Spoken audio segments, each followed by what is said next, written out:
Ta-da. We're live. Welcome, everyone. Good evening. So, hopefully, if you're watching this, you know it's about 4 steps to leaving the police successfully. And really, it's informal, it's casual. We can see the comments. So if you're watching on YouTube or on LinkedIn Live, then drop us a comment, say hello, ask a question, any kind of observations, anything you want us to cover, please feel free and we'll pick them up as we go along. We'll leave a little bit of time for some questions at the end as well, but please feel free to put things in, questions, thoughts, observations as we go along, and we will cover whatever topic you need. We've got plenty of space to cover specific topics if you need us to. We'll do some quick intros because I know we've had a lot of new followers recently. So I'm Tom Wheelhouse, one of the founders here at Mightify, one of the coaches on the course. Previously, I'm a police officer, but in the last 9 years, 10 years since I left, I've been helping other people find new careers successfully. I've had another second career of my own in management consulting, in change work, in leadership coaching, talent management, strategy, and so on. So hopefully can share some insights into all that kind of thing. Joe's here as well, who also coaches on the course and is one of the key people in the Mightify world. So Joe, tell us about yourself. Well, yeah. So I am Joe Crocker. How you doing, everybody? And I am I can't even say I'm one of the original Mightify alumni, kind of, because I wasn't. But yeah, I think, where are we now? 8 years ago, I found Tom when I was a detective at Avon and Somerset Police, and I was looking to leave, and I couldn't find anybody that even thought that was a realistic proposition at the time. And yeah, Tom came in and had a chat and made everything seem much more possible. Helped me write a CV, and since then, I left to go and work in tech startups. I've done a couple of those, got involved in hiring and recruitment, and learned a bunch. But mostly that if I'd have known the standard that I was trying to hit when I left versus what the standard actually is in recruitment circles, I think I'd have felt a lot more confident. So some years later, I reached out to Tom and asked if he wanted to kind of take what he was doing online, which is something that I can now help with, having done a bit in tech product management, and here we are. So I try and share the best I can the insights I've got into kind of CVs, recruitment, hiring processes, LinkedIn, and how all that works.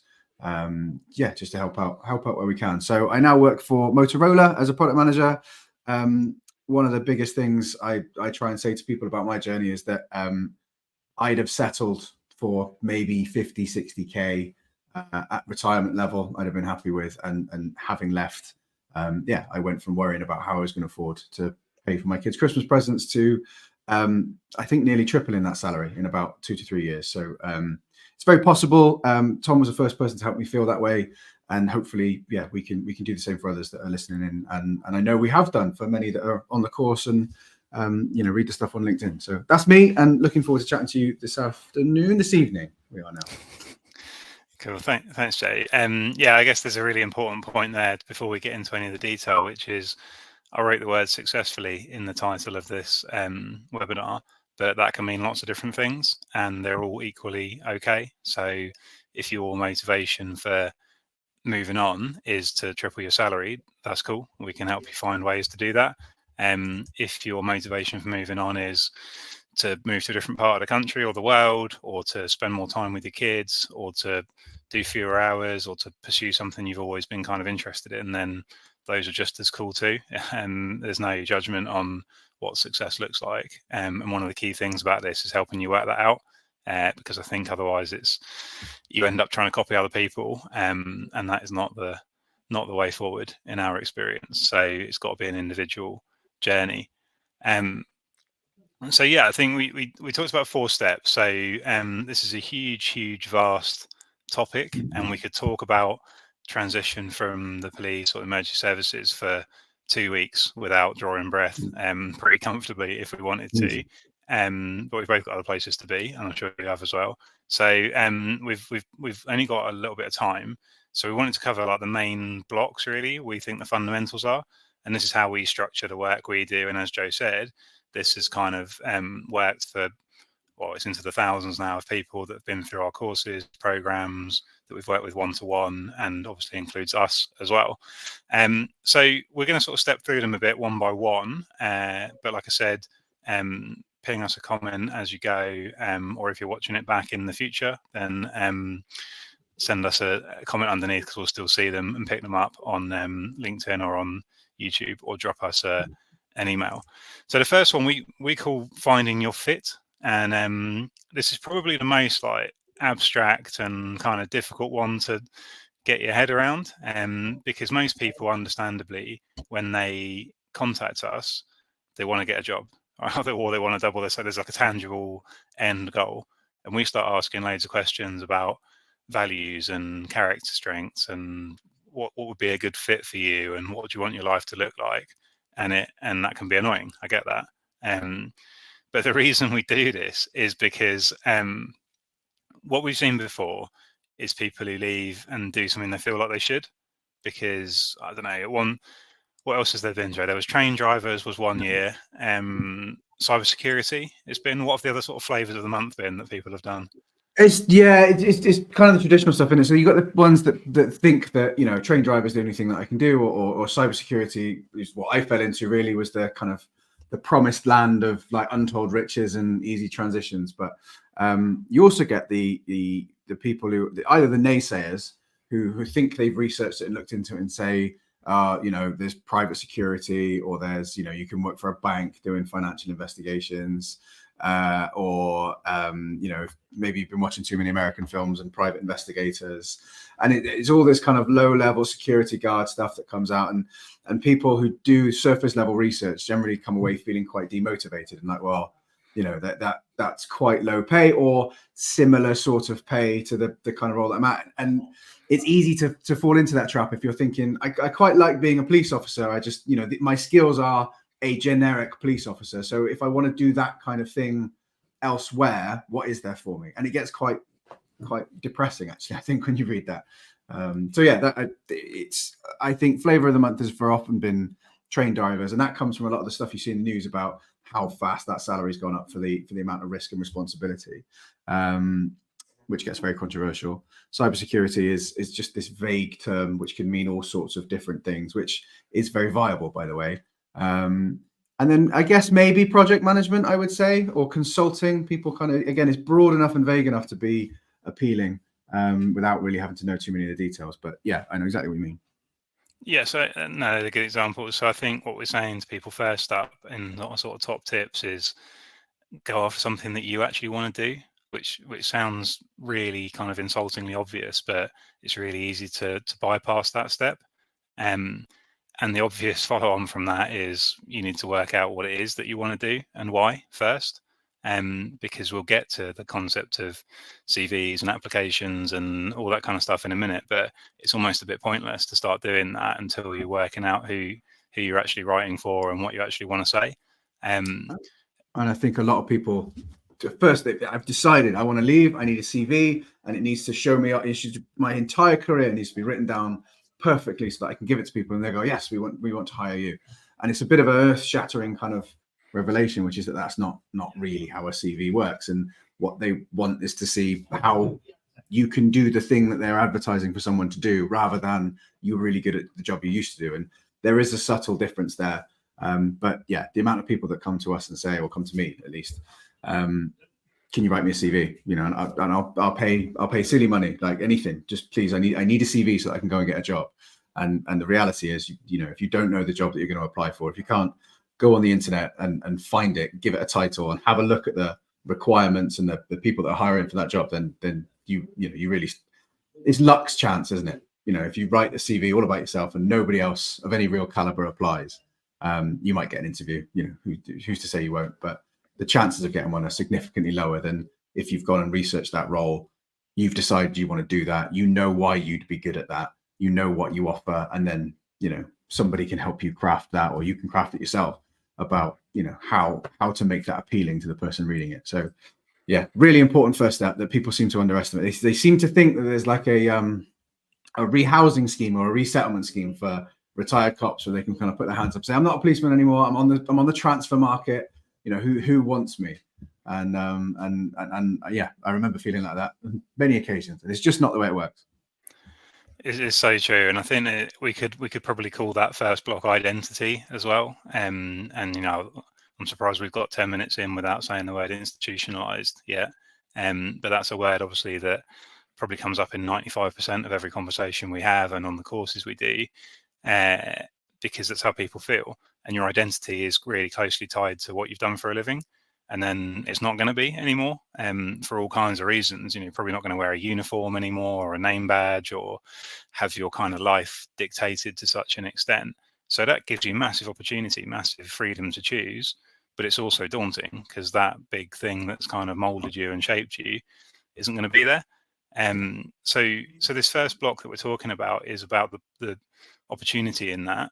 You can basically go out and present yourself as whoever you want to be and wherever you want to be that person, but also you've got to create that space between who you are and what you do, and leave some stuff behind, and kind of decide what you actually want to carry with you and when you walk out the door or out a gate. So there's a big part of the personal side there that we cover a lot, that is really personal. It is difficult, and we work a lot on the emotional side of transition so that you can actually be ready for a new phase, as well as just writing a CV that gets you the job. So just don't underestimate the identity challenge of it, but also the identity opportunity of becoming whoever you actually want to be, and all those things you've been frustrated about.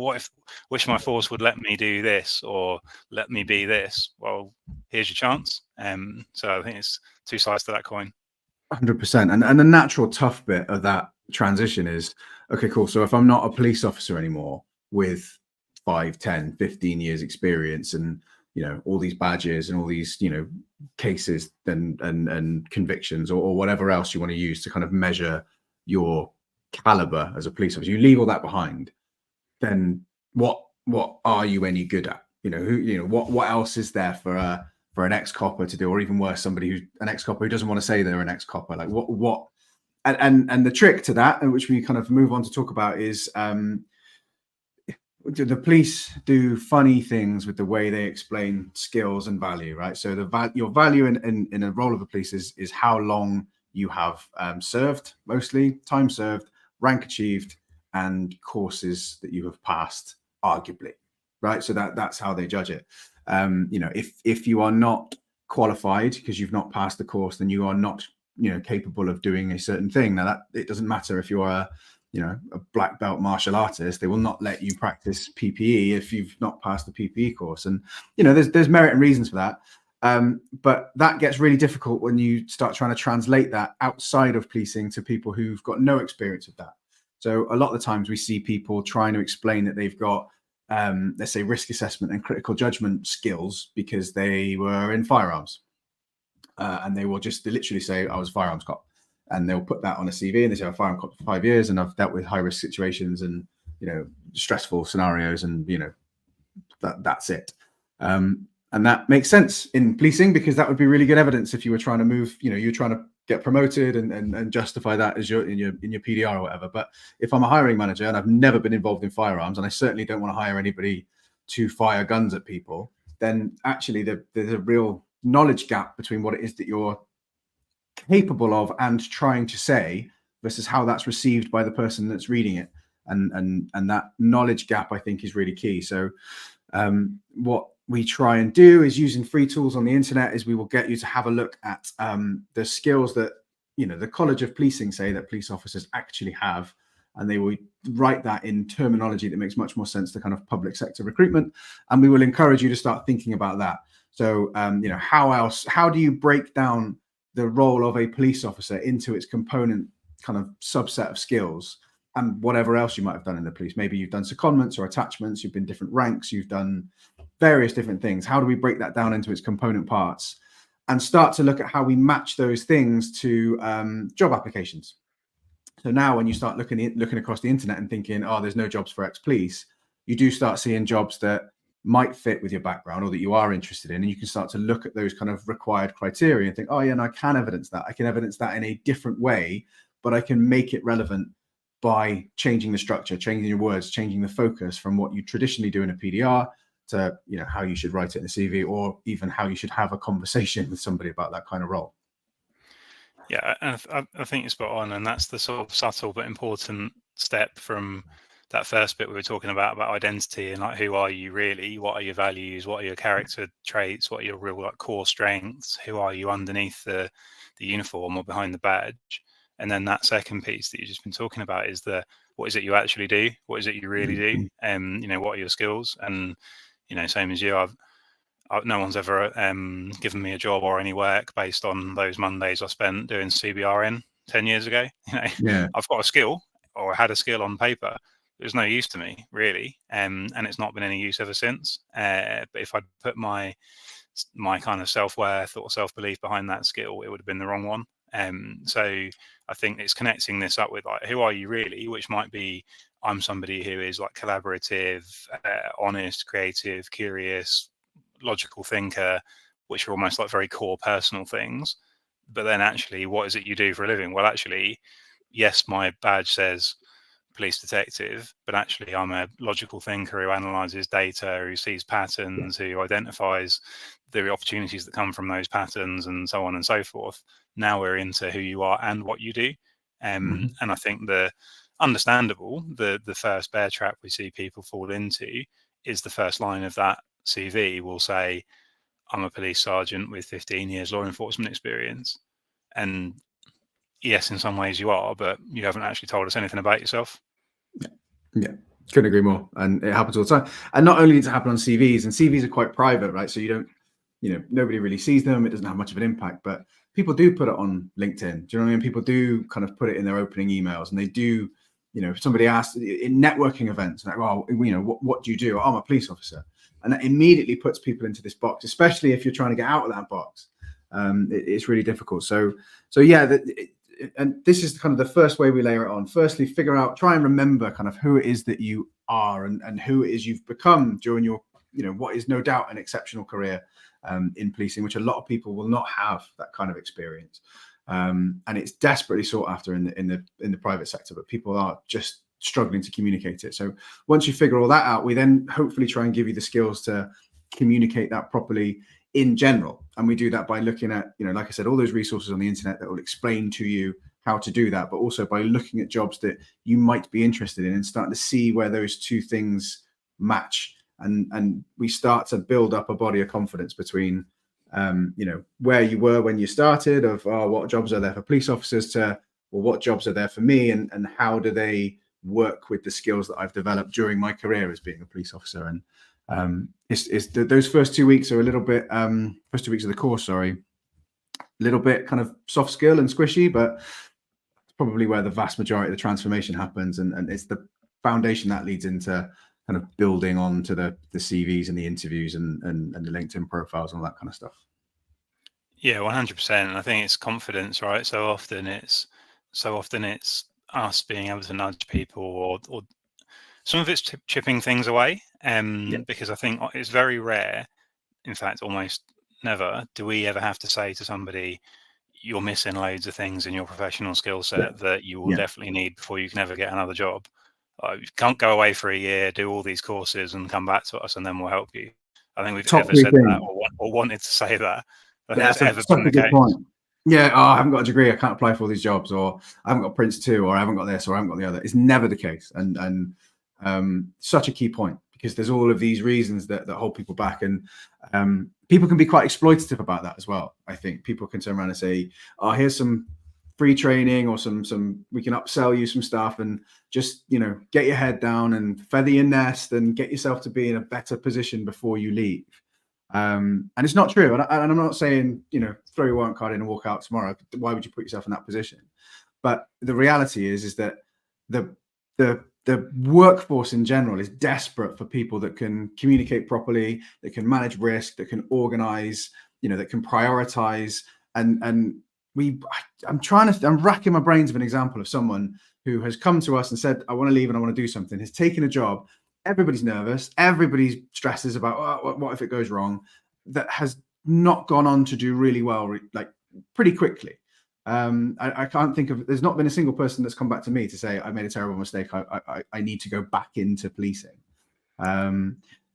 Yeah, I can't think of any. So yeah, it's just to kind of try and the point I'm trying to make is to dispel that myth that you're not good enough, or you don't have the skills yet, or there's something that some consultant in PwC or whatever can do that you're not capable of. And when you extract that logic a little bit and think, well, all of the things that you've done and that you've managed around murder investigations and serious and organized crime and stuff, you think that there's something on a spreadsheet somewhere that someone can do that just blows you out of the water that you're not capable of handling. And that rechipping is probably the most fun bit of all of it, I think.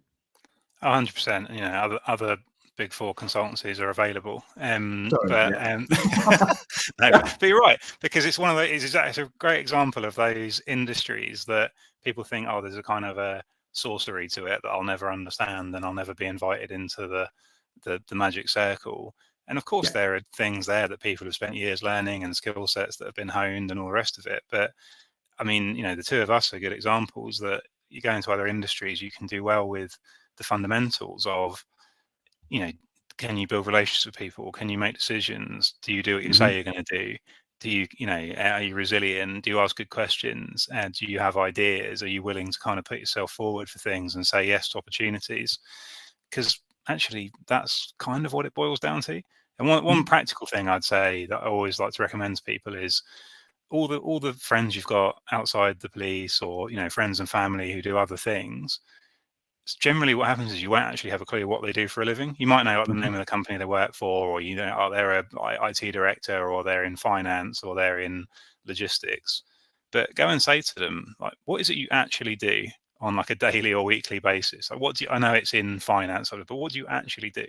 And after they've said, well, it's mostly Teams meetings and emails, they'll probably say to you, like, actually, we just need people who can make a decision quickly with like some evidence, or we need people who can work with a lot of data and kind of make sense of it and present it, or I need people who are like good at going out there and building relationships and getting in front of people and telling a good story. That's when you can start to go, well, I can do that. And you might have to learn a small thing about the industry and the language and the jargon, but that's just the same as you did when you were learning the Theft Act for the first time, or when you moved from, I don't know, uniform policing to becoming in CID, and you sort of start doing things a bit differently, and it was a slightly different culture and different language. Or learning to use PNC, learning to use all of the many hundreds of bonkers specific tools that there are for for policing, and courses for that matter, like all of that stuff that you needed to learn that you didn't know when you started. It's the same anyway.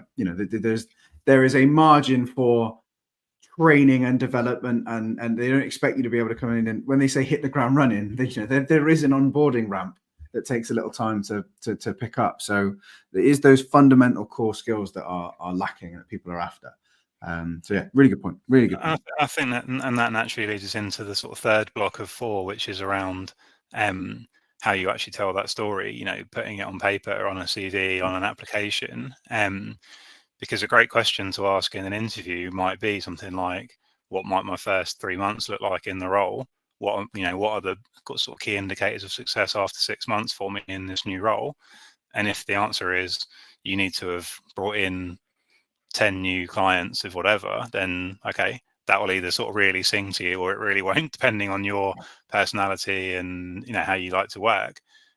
So by now, and the reason we're saying third out of 4 before we've started talking about CVs and applications is because by now, hopefully, you should have the raw materials to put into the blocks. Writing a CV is only really hard when, okay, you've never done it before and not done it for a long time, but it's 100 times easier when you know what you want to write and why.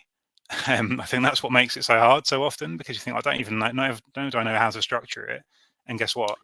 CVs have been around long enough now that people have generally pretty much agreed on the general best way to do it. There's no one right answer, but there's plenty of templates out there, plenty of straightforward processes to follow, because success leaves clues, or whatever that saying is. So actually, you can get a really good template, but if you don't know what to put in it, then you're stuck, right? And I think we see that quite a lot, that's what's actually holding people back. Yeah, and the opposite as well. So not only is it, I don't know what to say, which ends up with nothing. It can also end up with like 6 to 7 pages of stuff.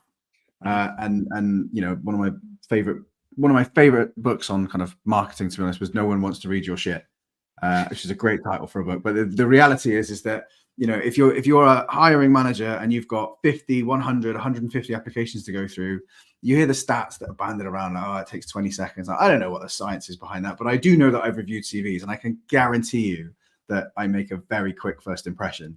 And then you maybe scan it. It either catches your interest or it doesn't. And if it doesn't catch your interest because they haven't said anything, you know, relevant to the job in the first little while, or it's too long, or it's too, it just goes. You know, there are others. And to you, when you write your CV, which people call it, that's the most important document in the world. And you hope and you expect somebody's going to give that the respect and the time and the attention that it deserves to. You know, you have made the effort to apply for this job, and you know, you've put a lot into it, and you expect that someone's going to read it properly and give you feedback. And it's just not the way it goes. It's a really cutthroat game, and no one cares. And they bin it, they delete it, they throw it away, and you'll never hear from them again. You'll get automated rejection message. And the biggest mindset shift I can possibly give anybody is that your CV is disposable, and it is a single-use tool for a single job application.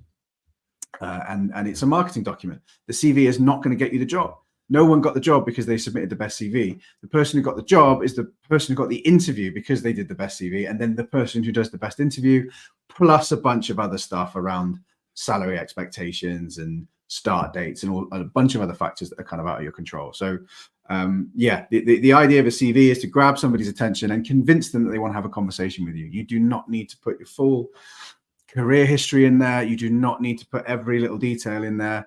And you certainly shouldn't expect that somebody's going to give you 5 to 10 minutes of their time. It's more like, you know, 1 to 2 minutes max before making that decision. And that context is really important. So yeah, I think when it comes to, is there a right way of doing it? I think no, there's not one right way of doing it. There's always people that can surprise you, but to get into the top 10% of CVs that get submitted is actually remarkably easy, just by following the basics, by doing a little bit of research, by following a standard structure, a standard template.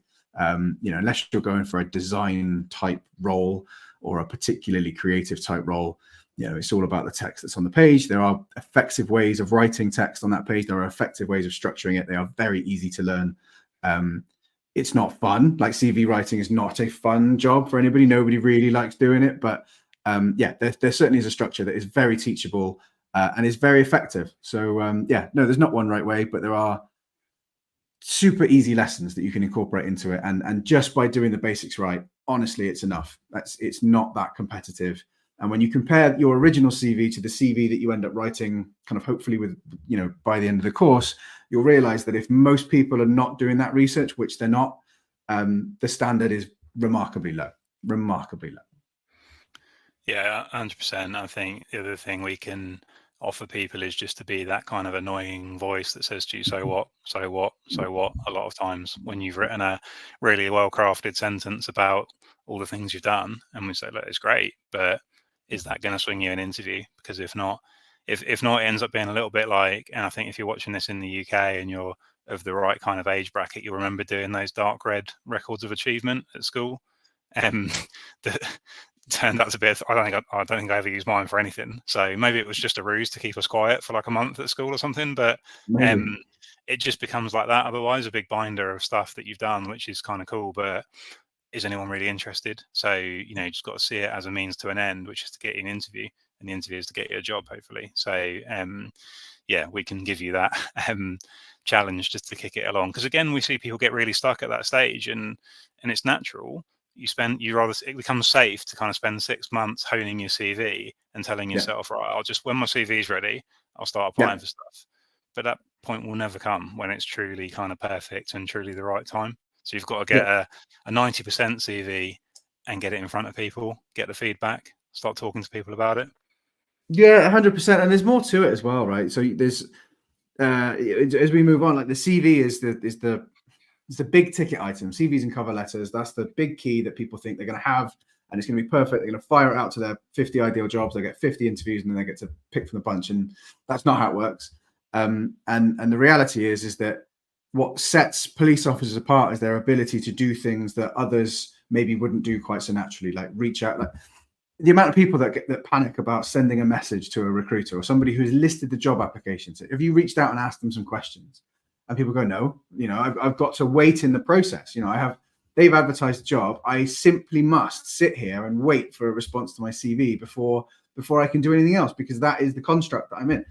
And yet we know from experience that actually the people who put the phone call in, who reach out and say, hi, I'm just wondering if there's if there's anything I should know before I apply for this job, or, the salary's not listed. I'm looking for 60, 65K, is that in line with what you're expecting?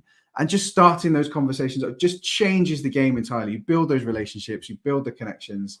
And more often than not in most industries now, there's some ex-police connection that would be very willing to help you.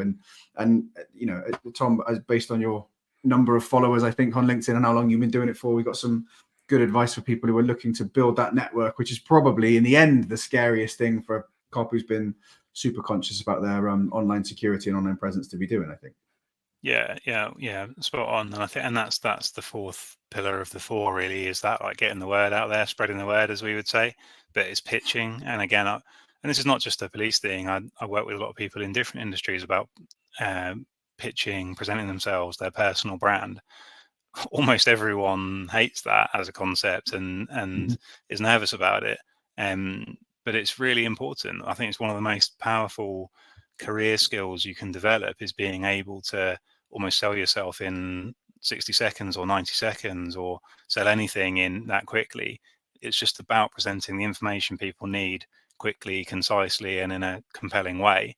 And like you said, if you're coming from the police, you're coming from an environment where you've been selling things to people who really, really don't want them, and might attack you for your suggestion, or to get away from you, which is hopefully not going to happen in a recruitment process or in your final interview. So, I mean, the worst that can possibly happen is you get ghosted, or you get, no, we haven't got the budget at the moment, or sorry, we're going a different direction. That is still 100 times better than some of the potential outcomes of some of the pitches you've been making to people for things in previous years. But we get it. We're saying this as though it's kind of straightforward. We're saying this because we've seen it so many times, and this is a structured process to chip away at it one step at a time. There's no expectation that you, by day 2 of the course, you suddenly presenting on Dragon's Den and doing sort of backflips with your CV in your hand and stuff. It's not that. It's just to show that we can give you the right mix of support and challenge that will show you this stuff it's been done by a lot of people before who didn't have anything you don't have. It's no different to, I don't know, a weight loss plan or a fitness routine, right? Which is that, it gets laid out in front of you and it's easy. The concept is fine, isn't it? Like, don't eat this, do more exercise, whatever, like whatever the plan is, whatever that transformation is supposed to be.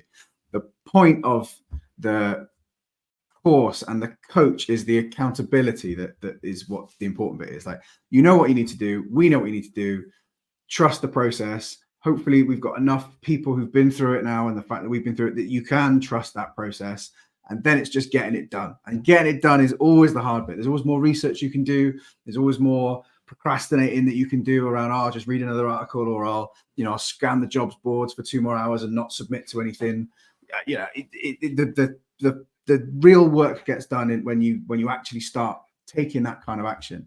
And so, that's how we've structured the course, right? We've tried to say 30 days. It's a month. It's not long. And whilst we can't realistically guarantee anybody that within 30 days they're going to be able to start another job, but what we do see is that huge transformation in people, where most people are getting interviews. Most people are quite happy with their CV, submitting CVs and getting those applications. And we've changed the mindset away from, I've got to wait patiently for somebody to respond back to my application, and then I'll move on to another one, like you were applying for a promotion process, to those that are managing kind of 5, 6, 7, 8 different streams of contacts at different companies. They've got different job applications out. They've got scanning jobs boards, and it becomes a more professional operation where people take all this a little bit less personally. It's not, a personal reflection on, we didn't like you. We didn't like you, so we're not going forward with it. It's that, your CV didn't match. And to see that little bit of fledgling confidence in people that can convince them to move forward, I think is the reward that we get from it. And breaking that down into kind of 5-10 minute tasks that you can do either all in one go over a weekend, or you can do, throughout the week, however works for you best, really. Is the way that we've tried to do this. And both you and I have had, online courses and experiences that have followed this kind of method, and I've genuinely found transformational. So I'm certainly proud of it, and pleased that people are kind of getting a lot of value out of it as well. Yeah, I think it's really important to say that that's our absolute aim, is that we're not going to promise you things that we can't deliver, but we absolutely can promise you that after 30 days, you'll be a lot more confident. You'll have a lot more tools in your toolkit, and you'll basically know how to actually chip away at this process, and take it a bit less personally, because we know that works. And after that, it's a matter of time, really, to be honest. Once you know what to do and you know how, the process, your opportunity will come up. And that's just proven over and over again. So yeah, as Joe says, it's 30 days, broken down into the four pillars, with a week each. If you can commit an average of 15 minutes a day, you'll be absolutely fine. You don't have to do it every day. You don't have to log in every day. Some people like to do it in a big chunk on their rest days, or on a weekend, or on the train, or whatever you need to do. We'll be there twice a week as a group as well, so you get the peer support element and the challenge and the accountability from us. And what we've seen as well is having a community going. So through a WhatsApp group, for example, is brilliant too, because you find yourself going through the journey with people from all over the country or beyond, in different ranks, roles. But guess what? They're all asking exactly the same questions that you are. And that's been the biggest surprise for me, is that how much of a difference. I was a bit of a, I'm going to say antisocial. I was a bit antisocial for the long time. I didn't get the value of the community thing. I've been in these kind of environments before. I was like, I don't want to. But actually, with the vast majority of cops that we've had come on this course, there's been real value in just having other people that are struggling with the same problems, and just having those chats openly in this safe environment where you're not worried that people are. There is this worry. It's not true, but there is this worry that people are spying on your social media profiles and going, oh well, they've said they want to leave, and so that's it. We're gonna sack them. We're gonna punish them, and they're not going to get promoted. It's not true, but the stigma's there, right? Whereas actually, in a closed WhatsApp group, surrounded by people of different ranks who are all trying to do the same thing, it's quite enlightening, isn't it? And quite uplifting for people, that they can just sit and talk about this stuff and recognize that these struggles are not just them; they're absolutely real. And yeah, that's a nice thing to be a part of as well. Yeah, 100%. And again, it gives you that nice little network of ongoing. You've built a new network already, so even just by turning up, you've done the networking bit that you were probably telling yourself is something you don't know how to do. Because both of us have got other networks. Everyone else on the course will have other networks. Once you start speaking to people, you're doing it. It's happening. It just shows, that networking is not a magic secret that you're not allowed to know about. Everyone can do it, and everyone does it, and it works, and it's nothing to be afraid of. So yeah, I think that's really important part of what we're offering you. So yeah, it's 4 weeks, all online. If you miss a call, doesn't matter, because we record everything and play it back. So as long as you can commit to an open mind and doing an average of 15 minutes a day of learning and of tasks, then that's more than enough. And what we will guarantee you is that absolute mix of healthy challenge and healthy support, because we know that's part of it. We've been where you are, but we also know that some of it is stuff that's just not serving you, and you just need to leave behind, and we won't be afraid of giving you that feedback. Should we take the opportunity to show it off whilst we're here? We've got a couple of minutes, but I think for those who are watching, I'll ping up the what the course actually looks like in a second. But I am conscious that I don't want to feel like we're flogging people anything, and kind of part of the game, isn't it? But we do. There's a free guide on there, right? And in the same way that we've spoken about what we try and do here for free, there's I can't remember how many words there is in it. It's 10,000 pages. It's a proper guide, which basically gives you a written breakdown of everything we've talked about here. So if you've listened to this stuff and said, yeah, that sounds great, but I'm not sure, head on to the website, give us your email address, and you get the guide. That's it. And you can opt out of any automated marketings or anything like that with I think it's 2 clicks. So if you just want the guide for free, it's there, you can have it. And it is step-by-step instructions about how to write your CV, how to do your LinkedIn profile, how to get the transferable skills. It's all written down. It's all there. You can have it. If you've not got the money or you don't want to commit to it, just thinking about it, I 100% I urge you and encourage you to do it. I think it's in revision number 3. I think we wrote it initially about 3 years ago. Thousands of people have downloaded it, give me a bunch of feedback about what was good and what was bad, and I keep trying to iterate on it. So we want to make this stuff available. But yeah, if having done that, you've read it, you go, yeah, this is great, but what I'm struggling with now is the fact that I can't seem to put these things into action. That's where the course comes in. And yes, there's a fee, because it takes a lot of time for me and Tom to both build that course, maintain the course, and provide the support that we think is important going through it. We're proud of that. We think it's value for money. We genuinely do. We're not trying to rip anybody off. And yeah, we've never had to refund anybody to date, I don't think, have we, Tom? That's never happened. So that's something I'm particularly proud of and don't intend to change.